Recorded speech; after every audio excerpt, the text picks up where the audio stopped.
Bienvenue dans votre chaîne Univers Mathématique. Dans cette vidéo, on va voir comment calculer la limite quand x tend vers 2 de cosinus de pi demi x plus 1 sur x moins 2.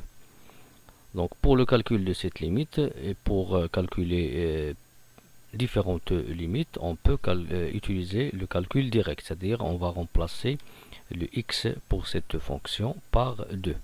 Donc ici j'ai pi demi x quand x tend vers 2, pi demi x il tend vers pi demi fois 2 qui est égal à pi. Dans ce cas, cosinus de pi demi x il tend vers le cosinus de pi qui est égal à moins 1. Moins 1, cos de pi demi x plus 1 il tend vers moins 1 plus 1 qui est dans 0. Donc je trouve ici un 0 en haut. Et quand x tend vers 2, x moins 2, il tend vers 0, on trouve la forme indéterminée 0 sur 0. Donc comment on va faire pour calculer cette limite? On va utiliser un changement de variable. Puisque ici j'ai la limite quand x tend vers un réel qui est non nul, je vais essayer d'utiliser un changement de variable pour travailler avec la limite quand une autre variable tend vers 0. C'est-à-dire dans ce cas, je vais prendre t qui est égal à x moins 2. X moins 2. En posant t en fonction de x, c'est-à-dire t égale à x moins 2, je vais écrire aussi x en fonction de t. Donc à quoi est égal x? Est égal à t plus 2. Pourquoi? Parce que au dénominateur x moins 2, c'est la variable t, mais ici x, je vais la remplacer avec maintenant t plus 2. Donc je vais trouver cos de pi demi, entre parenthèses, au lieu de x, je vais prendre t plus 2, le tout plus 1 sur, pour x moins 2, c'est la variable t, et la limite quand t tend vers.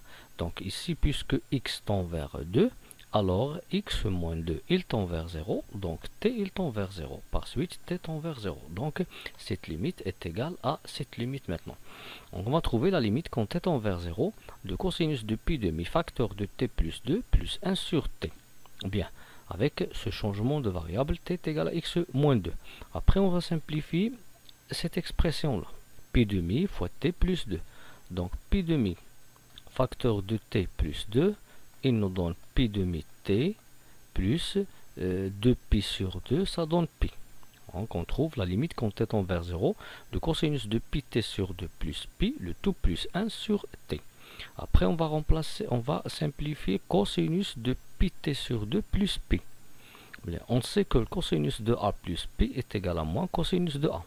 Alors le cosinus de pi demi t sur 2 plus pi est égal à moins cosinus de pi t sur 2.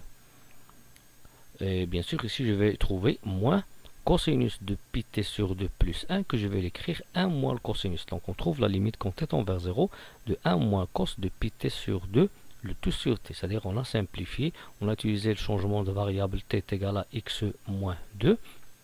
On va travailler maintenant avec la variable t, on simplifie l'expression. À cette étape-là, puisque t tend vers 0, cette variable tend vers 0. Ici, c'est une fonction trigonométrique qui est en fonction de cosinus. Dans ce cas, on va utiliser la limite suivante. La limite quand x tend vers 0 de 1 moins cos x sur x carré qui est égal à 1 demi. Donc ici, j'ai pi demi t sur 2, mais en bas, j'ai t. Mais ici, pour la limite, quand x tend vers 0, ici, si j'ai ici x, il faut que j'ai ici x carré. De même, si j'ai ax, il faut que j'ai ici ax, le tout au carré. Donc, puisque ici j'ai pi t sur 2, il faut avoir ici pi t sur 2, le tout au carré. Comment on va faire? On va multiplier le dénominateur et le numérateur par le même facteur qui est pi t sur 2, le tout au carré. Pourquoi? Pour travailler avec cette limite-là. Après, pour la première expression, on va laisser comme ça. Pour la deuxième, on va le simplifier. Pour pi t sur 2, le tout au carré sur t, c'est quoi? C'est pi carré t carré sur 4, le tout sur t. C'est pi carré t carré sur 4t est égal à pi carré t sur 4. Donc on trouve la limite quand t tend vers 0 de 1 moins le cos de pi t sur 2 sur pi t sur 2, le tout au carré, fois pi carré t sur 4.